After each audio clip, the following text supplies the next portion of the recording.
the king of the enchanted forest? It all makes sense now. It all makes sense. It really does. Okay. All foolishness aside, welcome back. Well, what am I talking about? This is nothing but foolishness. That's why it's wonderful. Welcome back to Monday. But it's the first Monday in May. It's hard to believe it's been almost the whole school year, and we are almost through the book. So this is chapter 21, in which the battle ends. Hello! And Antorell makes trouble again. And we just found out, we had to induce that Daystar's father is the king of the enchanted forest, whom he has just rescued from the brazier where he was trapped, presumably by the wizards who were trying to kill him however many years ago, 16. That was a correct use of the word whom, by the way, just in case you were wondering. So chapter 21. Here we go. For a long moment, the king of the enchanted forest looked at me over the hilt of the sword. Then he reached out and took it. He held it up for a moment, then turned and brought it down hard on the edge of the brazier. The brazier split and fell apart, scattering embers. As soon as it hit the floor, it started to melt and vanish, and in a few seconds there was nothing left of it except the key. The king bent and picked it up, then turned back to me and smiled. "Thank you." "You're welcome," I said automatically. Then I noticed Shira sitting on the floor where she had dived when the wizards started throwing spells around. She was looking from me to the king and back, as if she couldn't believe what she was seeing. "Oh, I'm sorry," I said. "Shira, this is the king of the enchanted forest. Father, this is my friend Shira. She's a fire witch." Father bowed. Shira looked at him and cleared her throat, then cleared it again and said, "Hey, are you really Daystar's father?" The king smiled slightly and nodded. "Of course. Only the kings of the enchanted forest can use the sword." He raised it so that the light flashing from the blade filled the room. Then in one fluid motion he sheathed it in the empty scabbard at his side. He looked at me and smiled again. Boy, he seems kind of cool. Shira blinked, then turned her head and glared at me. "Why didn't you tell me the king of the enchanted forest was your father?" she demanded. "I'm sorry, but I didn't know it myself until just now," I said. "Ha!" said Shira. "What?" Before she could finish her sentence, Night Witch pounced on her. "Night Witch!" Shira sounded relieved. "Where did you come from?" "I believe she came with them," Father said, nodding toward the doorway. Shira and I turned. A dozen wizards were sprawled on the floor in a tangled pile. Some of them were wrapped in vines, some of them seemed to be frozen, and some of them had elves and cats sitting on them. As soon as we turned to look at them, the elves all got up and bowed, then sat down again quickly before the wizards could get up and do anything. The cats just sat and blinked at us. "I don't think you need to be quite so careful," the king said to the elves. "If you'll let them up one at a time, I'll decide what to do with them." The elves nodded, and one of them stood up and bowed politely to the king. Father walked over to the wizard the elf had been sitting on and started asking him questions. The wizard didn't answer. Finally, Father shrugged and waved a hand. The wizard disappeared, and Father went on to the next one. I wish I could take care of my problems like that. No more dishes. No more laundry. Lesson plan's done. Not gonna happen. Sorry about that. I'm still fighting a cough. As soon as they got off the wizards, the elves started gathering up the staffs in a big bundle. Most of the cats just sat down and washed their paws. None of the wizards would say anything to Father, and he didn't waste much time on any of them. In a few minutes, there were only 3 wizards left. I was watching them when Shira poked me. "Daystar, where's Morwen?" she asked when I turned around. "Those are her cats. She has to be around somewhere." "I don't know," I said. "I remember seeing her right before Father showed up, and Telemaine was with her." I looked toward the door where the last few wizards were and blinked. "Shira, where's Antorell?" "Didn't he disappear already?" "No, he didn't. I was watching," I said. Shira and I looked at each other for an instant, then headed for the doorway. No one tried to stop us. One of the elves gave us an odd look, but another elf grabbed his arm and whispered something to him, and he only bowed deeply as we passed. It made me feel almost as uncomfortable as I felt when the dwarves bowed to me. Outside in the hallway, we found Morwen kneeling on the floor beside Telemaine and wrapping long strips of black cloth around his right shoulder. Pieces of odd-looking plants littered the floor, and a little way down the hall was a puddle of something dark and slimy. The puddle had a wizard's staff lying across it, and a wizard's robe was sort of crumpled up underneath the staff.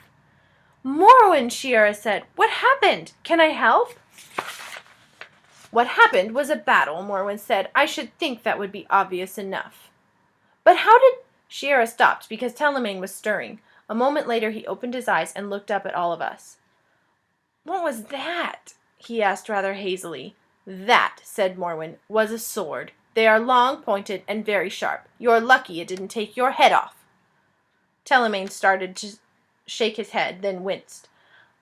A plain sword. No wonder I couldn't block it. I thought it was a spell.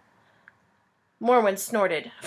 You may be one of the greatest magical theoreticians in the world, but you don't have a particle of common sense, she said acidly. Why, in heaven's name, didn't you duck? I did duck, Telemaine said, looking startled and indignant. He was aiming for my chest, not my shoulder, and if you think I'm going to put up with you and your... You, Morwen said firmly, are going to put up with me until that shoulder is healed, which, may I remind you, means I will have to put up with you for the same period of time. Fortunately, it shouldn't take very long, a few days at most.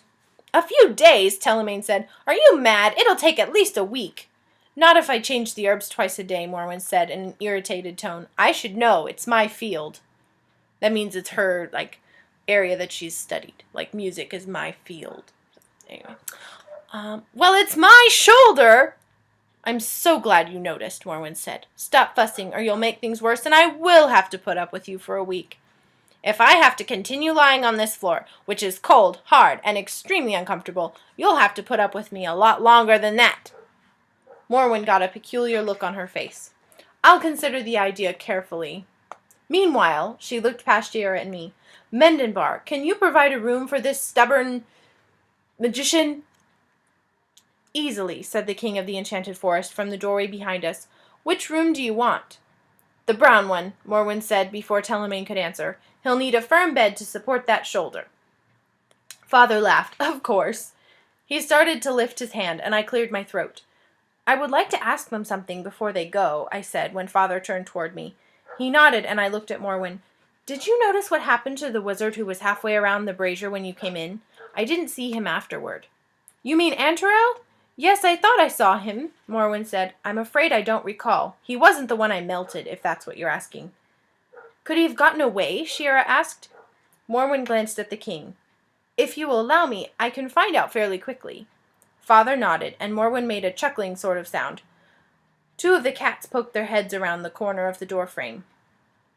Daystar wants to know what's become of one of the wizards, Morwen said to the cats. The one named Antorell. The cats looked at each other, and one of them twitched its tail. The other one looked back at Morwen and said, Brow! And they both pulled their heads back out of sight. He got away, Morwen said, turning back to the king. Scorn says, that's one of the cats, Scorn says he ducked down the hall while Telemaine and I were busy with the rest of them. Father frowned. I'd better find him before he causes any more trouble. He looked back at Morwen. The brown room, I think you said? Morwen nodded, and Father waved his hand. Morwen and Telemaine disappeared. Father raised his hand to make another gesture, then paused and looked at Shiera and me. I suppose you'll want to come too. Yes, we do. That is, if it isn't going to cause problems, I said. I hadn't quite finished my sentence when the castle dissolved into mist around us. The mist cleared immediately, and we were standing on springy green moss with the trees of the enchanted forest all around us. At first, I thought Father had taken us to a place a long way from the castle, but then I saw dragons and elves among the trees. I looked back over my shoulder, and there was a castle right behind us. Shiera looked around. Hey, where did all the trees come from? They came from the wizard's magic, Father said. When Daystar released the magic they had stored in their staffs, it went back into the forest, and things got back to normal in a hurry. When Daystar did what? It was part of the sword and the fire and the brazier, I said hastily. I think you were busy ducking. Oh, said Shiera. By that time, the dragons and elves had seen us, and everyone started cheering and bowing. In the middle of the cheering, one of the elves came over and bowed deeply. It is good to see your majesty again, he said. It is good to be here, Willin, said the king.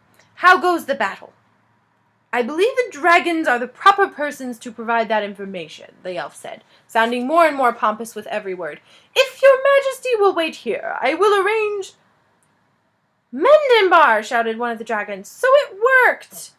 As she made her way through the crowd toward us, the elf frowned ferociously. Your majesty, he said in a low tone, "if you would prefer a more formal audience." "I haven't time for that, Willin," said the king. "Besides, I need you inside the castle, not out here. Someone has to look the place over and arrange dinner for all these people and see about getting some of the housekeeping staff back." "Yes, yes, of course, at once, your majesty." Willin bustled away, looking much happier now that he had a suitable job. "How's the battle?" the king asked again as the dragon reached us. "Quite finished," the dragon said. "There are a few still out herding prisoners together, but that's about all." "Excellent," the king said, but he was watching the trees out of the corner of his eyes, and there was a tiny crease between his eyebrows. "If King Gazelle is about, I would like to speak with her." The dragon smiled, and her eyes glittered as if she were enjoying a private joke. "Gazelle will be here in a moment," she said. Father nodded, managing to look impatient and polite at the same time. Suddenly the cheering got much louder, and then the dragons drew apart and Gazelle came through the trees toward us. She was smiling, and she looked very large and green and shining. She was so magnificent that none of us saw the figure with her until they were both quite close to us. I was the first to notice that Gazelle had someone with her. When I saw who it was, I blinked and swallowed hard. "Mother?" "Simmerine!" shouted Father. He took 3 strides forward and took her in his arms. Gazelle smiled and sat back, looking smug. If this was a movie, you'd be hiding your eyes going, "Ew!" Mother was laughing and crying at the same time. I'd never seen her do that before. Not ever. I was still staring when Shiera poked me. "Don't stare," she whispered when I turned. "It's not polite." I looked at Shiera for a minute, and my face got hot. I couldn't really say anything, though, because she was right. I felt very peculiar, but fortunately Mother and the king stopped hugging each other just then and started paying attention to the rest of us. Father went to talk to Gazelle, and Mother came over to us. She gave me a quick hug and said, "Well done, Daystar." "Thank you, Mother," I said. Shiera shifted uncomfortably, and I remembered that I still hadn't introduced her. "Oh, and this is my friend Shiera. She's a fire witch." "I can tell that by looking at her," Mother smiled at Shiera. "You'll stay with us for a few days, won't you?" Shiera nodded. "Good," Mother said. "Now, if you will excuse me, there are a few things I have to attend to." "Mother," I said, and she turned. "That wizard, Antorell. He was in the castle, but he got away. I thought you should know." "He did not get away," said a familiar voice behind me. "I caught him myself. Do you want him for anything, or can I eat him?" We all turned. The little dragon was sitting on the other side of the bridge, holding on to one of Antorell's arms. Antorell's robe was dirty, and he didn't have his staff anymore. He looked tattered and very unhappy. Good. And the dragon looked extremely pleased with itself. "Well," it said, "can I eat him?" I looked at Mother, and she shook her head. "I don't think you should eat him," I said to the dragon. "The king talked to all the other wizards, and he'll probably want to talk to this one, too." "Well, I want him back when the king gets finished with him," the little dragon said. "I caught him, and I'm going to eat him." "He'll probably give you a stomachache," Shiera said. I stopped listening to the conversation, because Antorell had straightened and was glaring past me at Mother. He looked more powerful somehow, but no one else seemed to have noticed anything unusual. I glanced uneasily over my shoulder, and saw Father still talking to Gazelle. I looked back, wondering whether I really had anything to worry about. Without his staff, all Antorell had was his spare spells, and he probably used them up in the battle. At least, I hoped he had. Shiera and the dragon were still arguing. Suddenly, Antorell twisted and made a throwing motion with his left hand. Left hand. The dragon shrieked in pain and let go of him, and he ran toward the bridge, waving his hands and shouting. I felt a sudden, intense surge of magic around him, and an instant later, a demon appeared. It materialized right in front of us, all purple scales and orange claws and silver-green teeth. It sounds like the monster from one of the books in Miss Kaylee's library. Antorell shouted again, in a language I didn't understand, and pointed at Mother. The demon nodded, and one arm darted out. I grabbed something I couldn't see out of the air in front of me and pulled. The demon vanished, and Antorell cried out in surprise. I yanked at something again and sent Antorell along with the demon. After what he'd been trying to do, I didn't care whether the king wanted to talk to him or not. Then I saw that the little dragon was turning pink around the edges again. I let go of whatever it was, grabbed a different one, and twisted. The dragon gave a surprised-sounding squeak and turned all green again, all at once. I dropped the piece of nothing I'd been holding and turned. Mother was shaking her head. "That was a bit extreme, Daystar," she said, but her expression was proud. Daystar, what on earth did you... I mean, how did you... Shira gave up and just stared at me. I don't know, I said. I was at least as surprised as she was. I'm not even sure what I did.